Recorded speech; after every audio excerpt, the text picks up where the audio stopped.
Well, hello and welcome to another edition of the Stogie Video Review. I am Walt White, and here filling in for the great torpedo Jerry Cruz on this Thursday with a short Ashes review.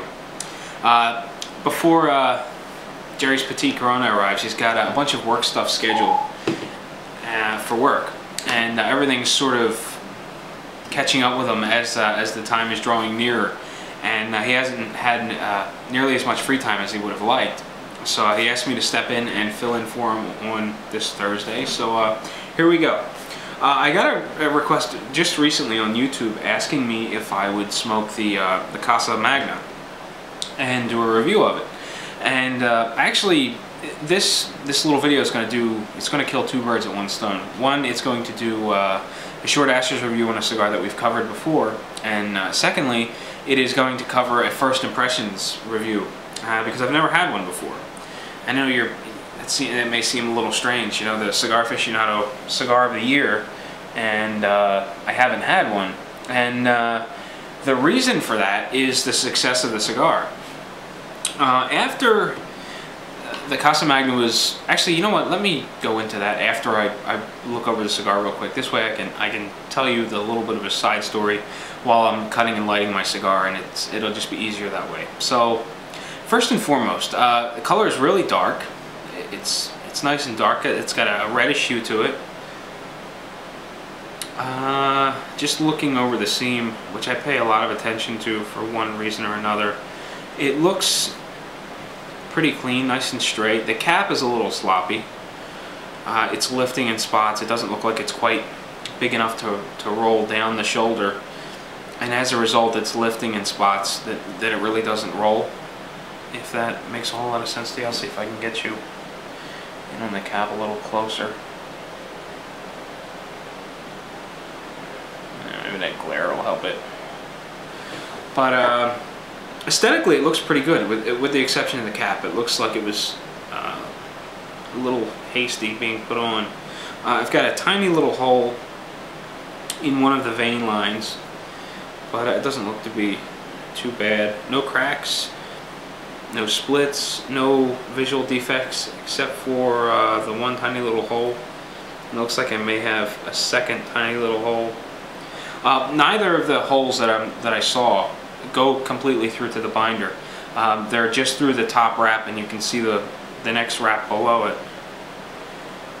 But it doesn't look too bad. So I'm going to go ahead and get the cigar clipped in just a second. Just giving it a little pinch. Feels like it's got a really hard spot right here, and above and below that feel pretty good. Yeah, with the exception of this one hard spot, it feels consistently filled. You know, nice and firm, but not too hard, except for just that one spot. We'll see if that's a problem when I light it up. So anyway, why haven't I smoked the Casa Magna? Cigar Aficionado Cigar of the Year, and one of the review sites hasn't smoked it yet, or one of the members of one of the review sites hasn't smoked it yet. And as I mentioned, the reason for that was the success of the cigar. This wasn't something that my local shop really had any information on. My local hasn't gone to the IPCPR trade show in the last couple of years, so he wasn't aware of this coming out. And it just showed up in Cigar Aficionado one day, and then customers started rolling in looking for the cigar. They wanted to try it and whatnot. And he did what most other shops in the country did. They put an order in through Casa, was it Casa, the same company that does Fonseca. So he contacts them, he puts the order in, and probably about the same time that everyone else in the country is putting the order in.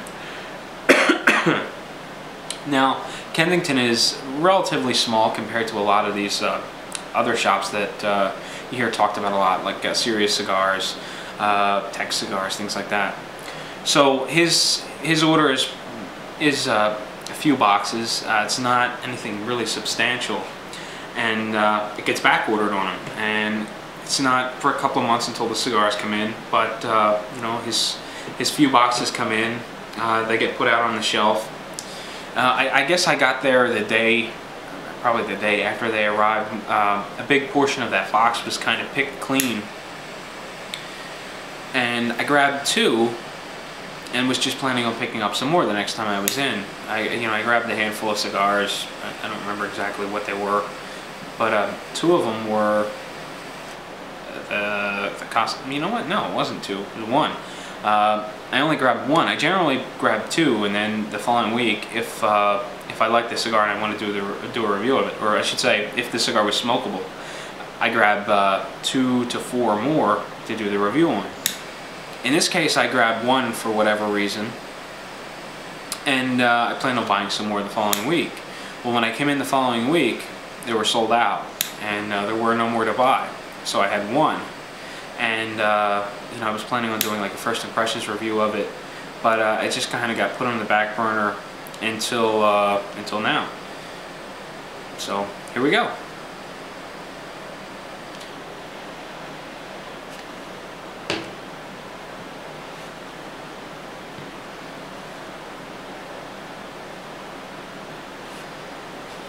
Nice and spicy up front, very heavy through the sinuses, but it's burning well. It's producing a good volume of smoke. Just a quick little rundown of the cigar. Wrapper, binder, and filler are all Nicaraguan tobacco.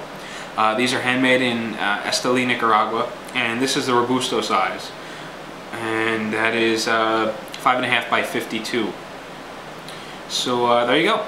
I'll be back in, well, just a second. We'll take a look at the first third of my Casa Magna, and we'll go from there, see how the cigar stacks up, for my first impression.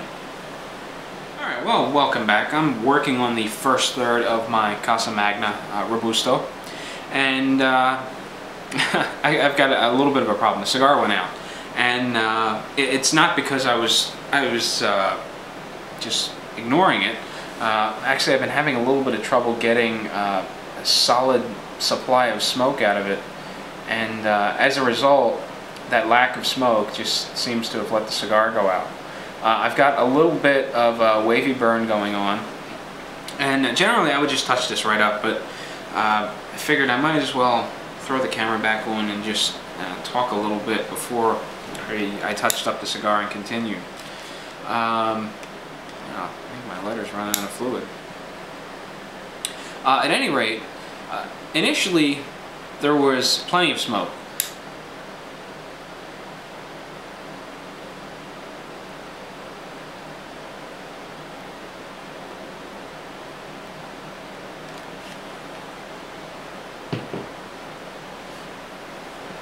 It was nice and thick, dense, easy to get through the cigar. The draw was pleasant.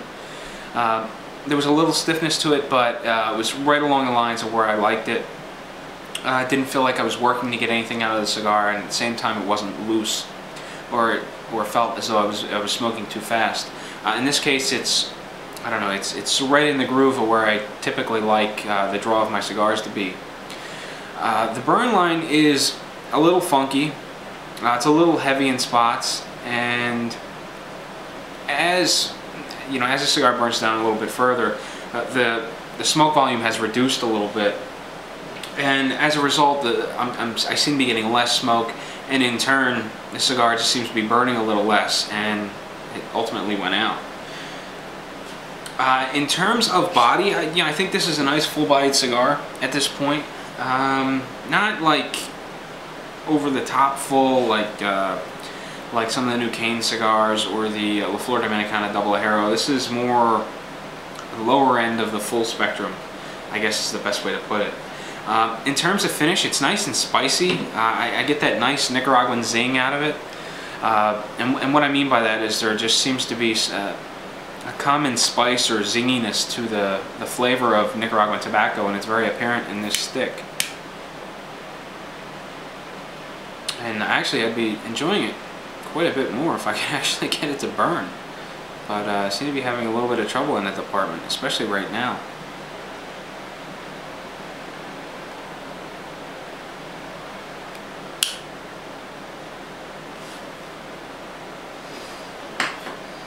Before I knocked the ash off, it was nice and tightly compacted, held on pretty strong. It looked very neat and clean. Didn't make a mess. I didn't have any flowering or flaking going on. In the flavor department, I'm getting a deep earthy flavor, and not a whole lot more than that. Maybe a very mild spice on the palate as opposed to through the sinuses. And the core is just more of an earthy flavor. I'm enjoying it, but at this point it's not really wowing me. So I've got, you know, a lot more cigar to go yet to see if I don't know, it lives up to all that hype that it got. But at this point, it's a decent cigar, but it really hasn't grabbed my attention like I would have expected it to.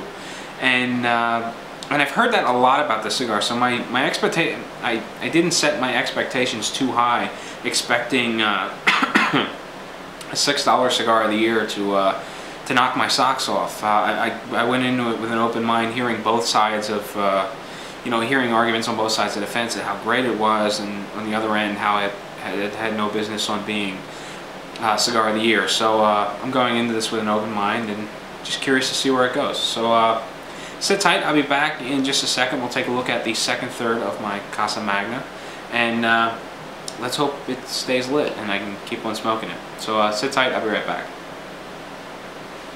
Alright, well, welcome back. It's about time to wrap up my Casa Magna Robusto. As you can see, the burn line is still a little on the wavy side. It's relatively thin. I'm still having a bit of issues with the burn. It just seems to want to go out fairly frequently. I've touched it up another 2 or 3 times since I've turned the camera off, and as a result, or because the cigar wants to go out and the smoke is thinning, I'm finding myself puffing on it more frequently just to try to keep it burning. And because of that, it's beginning to get a little warm, a little harsh, and it's beginning to get tough to keep it cool and lit at the same time. So there's a bit of a balancing act going on, and I'm losing that battle in keeping it lit and keeping it lit and cool. There hasn't been a whole lot of transition. I mean, as far as the flavor goes, it's been fairly straightforward. There's a lot of earthy tones to it. I'm still getting that sort of like a mulch or a compost or like soil sort of aromas out of the cigar. I'm still getting a mild spice through the sinuses. It's picked up a little bit, but not really enough to make that much of a difference.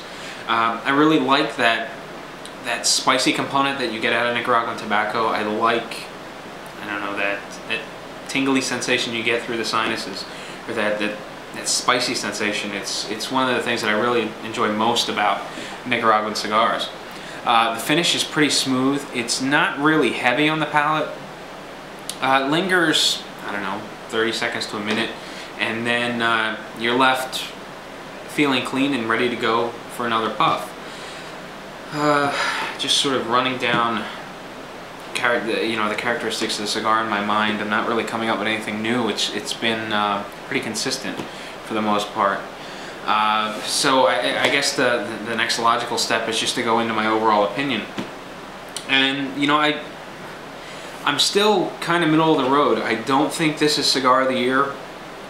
In my mind, it's not, you know, cigar of the year. And at the same time, it's not bad. I'm enjoying it. I would like it, or I would enjoy it even more if I could keep it lit. But I'm really struggling to do that.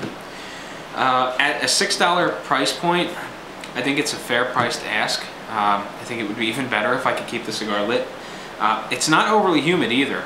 I've been keeping it in, actually it's been in my travel humidor for a couple of weeks now. And it's been, I keep a little digital hygrometer in there, and you know, I checked the minimum and maximum on it, and you know, I was looking at a maximum of 70% humidity, a minimum of like 67, and temperatures around, you know, 68 to 70 degrees. So it's been pretty consistent, and I'm still having a little bit of an issue with the cigar.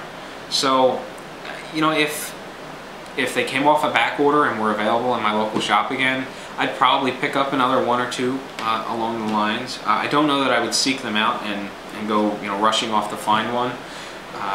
But all in all, it's a solid cigar. It's certainly not bad. and I am enjoying it. So that concludes the short Ashes review, and hopefully I'll be able to get another review out tomorrow so that you have something to watch on Friday. And until then, happy smoking.